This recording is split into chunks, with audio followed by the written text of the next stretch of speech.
बात हो रही है पाकिस्तान क्रिकेट टीम के हवाले से और जिस तरह की परफॉर्मेंस कल की मैच में रही है, पहला T20 मैच जो कि पाकिस्तान जो है वो बुरी तरह हारा है। स्टार्ट की अगर बात की जाए तो साहिबजादा फरहान ने 24 रन की इनिंग्स खेली, साइम अयूब ने 37 रन की इनिंग्स खेली। बाबर आजम की बात हो रही थी, वो 0 पर आउट हो गए। उसके बाद सलमान अली आगा आए, 2 रन पर आउट हो गए। उसके बाद उस्मान खान, जिनसे बड़ी उम्मीदें थी, ये भी कम बैक कर रहे हैं, 12 रन पर आउट हो गए।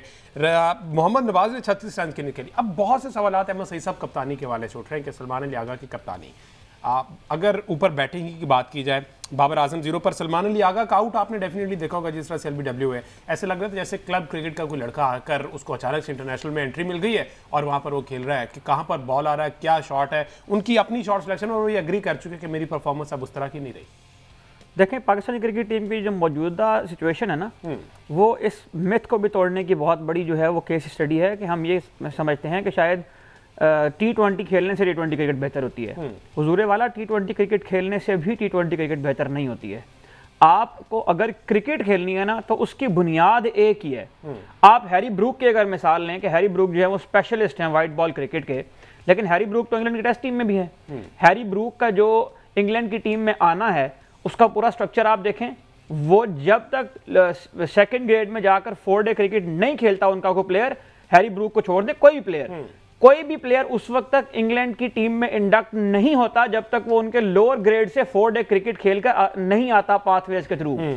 सूर्या कुमार यादव स्पेशलिस्ट बैट्समैन है T20 का, 9 साल तक वो फर्स्ट क्लास क्रिकेट खेला है, 50 से ज्यादा रणजी ट्रॉफी के मैच हैं उसके। बिल्कुल। डेविड मिलर, ये सारे वो नाम है जो स्पेशलिस्ट T20 कंसीडर होते हैं। डेविड मिलर के 63 फर्स्ट क्लास मैचेस हैं।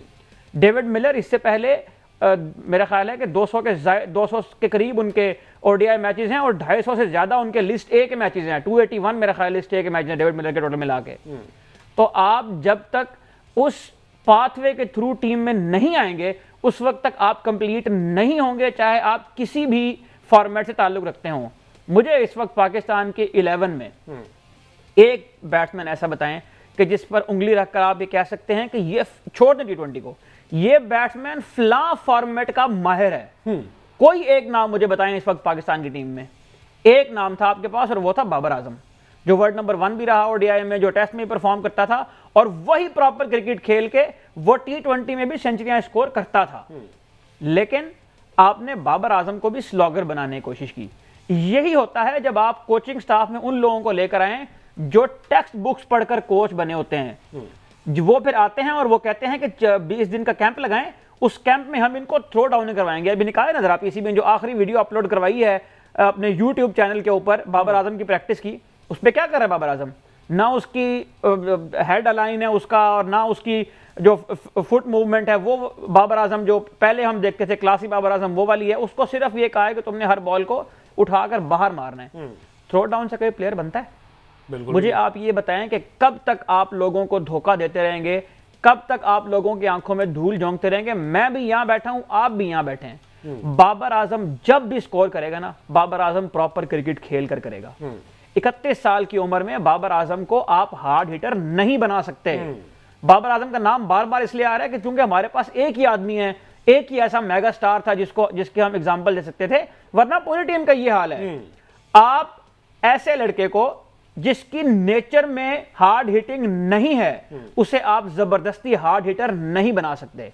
और अगर आपने उसको जबरदस्ती हार्ड हिटर बनाना है ना, तो उसके अंदर वो वाले कंपोनेंट्स पैदा करें, वो वाली बॉडी उसके अंदर पैदा करें, वो वाली बॉडी शेप लेकर आए, वो वाला बैक लिफ्ट उसका लेकर आए। देखें जरा फिटनेस जाके साउथ अफ्रीका की टीम की। और ये अभी उनका फर्स्ट ईयर स्क्वाड नहीं है, ये उनका 3rd स्ट्रिंग स्क्वाड है।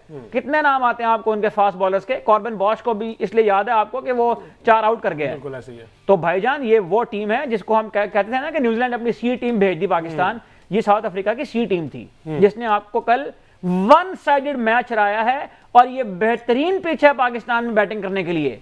हमें नहीं पता कि रावलपिंडी में PSL में कितने रन बनते हैं, गो के इस तरह का पिच नहीं था, इसके क्रैक्स बहुत ज्यादा थे। इसमें अगर आप हार्ड लेंथ को हिट करते जाते तो आपको मदद मिलती। लेकिन ये बात उनके बॉलर्स को समझ आ गई, दूसरी बॉलिंग करने में हमें समझ नहीं आई। टॉस हम जीते हैं, होम हमारा है, लेकिन हमें पिच रीड करके ये अंदाजा नहीं हुआ कि यहां पर हार्ड हिट को लेंथ करना है। हमारे बॉलर क्या करते थे, आपने कल देखा होगा, हमारे फास्ट बॉलर हर तीसरी बॉल के बाद स्लोअर 1 मारते थे। अब स्लोअर 1 मारने के 2 मतलब है। एक मतलब तो यह है कि इनके फिटनेस नहीं है, इनसे कंसिस्टेंटली हार्ड लेंथ या एक ही कंसिस्टेंट लाइन लेंथ पर इनसे बॉल नहीं होता, क्योंकि इनकी फिटनेस इस बात की इजाजत नहीं देती कि इतना जोर लगाएं। शाहीन अफरीदी की स्पीड की वेरिएशन निकाले ना कल, जब शाहीन अफरीदी को यह अंदाजा हो रहा था कि डी कॉक हार्ड लेंथ के ऊपर फंस रहा है तो इसको यहां बॉलिंग करते रहो बस, क्यों आपने अपनी बॉल बदली? जिस तरह से जॉय लिंडे ने कल शाहीन अफरीदी को आकर बॉल मिडल की है, मतलब मुझे तो शर्म आ रही थी कि हमारी टीम के फास्ट बॉलर्स का यह हाल है, हमारे फास्ट बॉलर्स को आया ना, मुझे शर्म आ रही थी कि उनका 7वें नंबर का बैट्समैन आके इतने इत्मीनान से शाहीन का बॉल मिडल कर रहा है, 3 चौके मार रहा है। जी हाँ। तो हमारे बॉलरों को उस पिच के ऊपर यह समझ नहीं आ रही जो उनको समझ में आ गई एक ही मैच खेल के। तो भैया किसे वकील करें, किससे मुंसफी चाहें, क्या करें? साउथ अफ्रीका के डगआउट में एल्बी मॉर्कल बैठा हुआ है, हमारे डगआउट में माइक हेसन बैठा हुआ है। माइक हेसन अगले 6 साल भी पाकिस्तानी टीम का कोच बना रहा ना, वो बाबर आजम की टेक्निक को इंप्रूव नहीं कर सकता, और अगर वो बाबर आजम की टेक्निक को इंप्रूव नहीं कर रहा तो बाकियों का क्या हाल होगा, आप ये बताएं। बाबर आजम को भूल जाए, सलमान अली आगा की कप्तानी की बात करें, बहुत से ऐसे एक्स क्रिकेटर्स भी हैं जो सलमान अली आगा खुद ऐसे लूप होल्स हमें शो करवा रहे हैं कि उनको जहां से पता चलता है कि जनाब वो कप्तानी वाला मटेरियल नहीं है। कल भी हमने जिस तरह से देखा और इस माजी में भी हमने देखा, तो सलमान अली आगा क्या समझते हैं कि अब एक जो थिंक टैंक है उसको साथ बैठना पड़ेगा, सलमान अली आगा के बारे में सोचना पड़ेगा, क्योंकि खबरें ये आ रही हैं कि आगा जी भी जो है उनका भी बिस्तर जो है वो पैक किया जा रहा है, वो भी ज़्यादा देर के लिए कप्तान नहीं है। देखें, एक सर्कस है ना, उस सर्कस में एक मदारी आता है, वो तमाशा दिखाता है, उसके बाद आप जो है उस मदारी को बदल देते हैं। मैं, अगर आप मुझे इजाज़त दें तो मैं ये कहना चाहता हूँ कि एक बारी बांदर बदल के देख लो। आपने जो सिस्टम चलाया हुआ है ना, उस सिस्टम में पाकिस्तानी क्रिकेट टीम की कप्तानी फूलों की सेज नहीं है। पाकिस्तानी टीम की कप्तानी एक ऐसी राहगुज है जिसके चारों तरफ कांटे हैं। आप उसको अव्वल तो क्रॉस ही नहीं कर पाएंगे। अगर आप उसको क्रॉस करने में कामयाब भी हो गए ना, तो आप जब तक मनपसंद और चहीते नहीं बनते उस वक्त तक आपको लॉन्गर रन नहीं मिलेगा। सलमान अली आगा जब से कप्तान बने हैं, एक अफगानिस्तान का ऐसा मैच हुआ है जिसमें उन्होंने राशिद खान के अगेंस्ट कुछ अच्छी बैटिंग की थी, उसके अलावा तमाम मैच में फ्लॉप रहे हैं। और अच्छा, मैं इस बात से थोड़ा सा डिसएग्री जरूर करता हूं कि सलमान अली आगा की जो कप्तानी है ना, उसमें देखें, कप्तान ने प्लान देना है, उस प्लान को एग्जीक्यूट तो करना है ना प्लेयर ने। आपने शाहीन अफरीदी के हाथ में अगर बॉल पकड़ाई या नसीम शाह के हाथ में आपने बॉल पकड़ाई और आपने उसे एक फील्ड प्लान दिया, या चले आपने उसे ये कहा कि अपनी मर्जी की फील्ड लो और डिस्कस करते रहेंगे यहाँ पे कि तुमने किस लेंथ के ऊपर बॉल करनी है। कप्तान का चलो ये काम भी हम मान लेते हैं, कप्तान ने बताना होता है, गो कि शाहीन अफरीदी और नसीम को बताने की जरूरत नहीं है। अब चलो हम ये मान लेते हैं कोई नया बॉलर है, कोई ऐसा बॉलर है कि जो अभी टीम में है, नसीम का कम बैक हुआ, इस बात का लेवरेज दें उसको। कप्तान के प्लान के ऊपर बॉलर अगर अमल नहीं कर पाता तो कप्तान का कसूर है? बिल्कुल। मेरा ये ख्याल है कि जिस किस्म की बॉलिंग कल हुई है ना पाकिस्तान के मैच में, उस बॉलिंग को निकाल कर देखें और अपने बॉलर से जाकर बात करें कि भाई ये वो बॉलिंग है जो आपसे बेहतर कोई क्लब का बच्चा भी आता ना तो वो करवा लेता। ये ऐसा पिच नहीं था कि जहां पर आपको 190 रन कंसीड होते।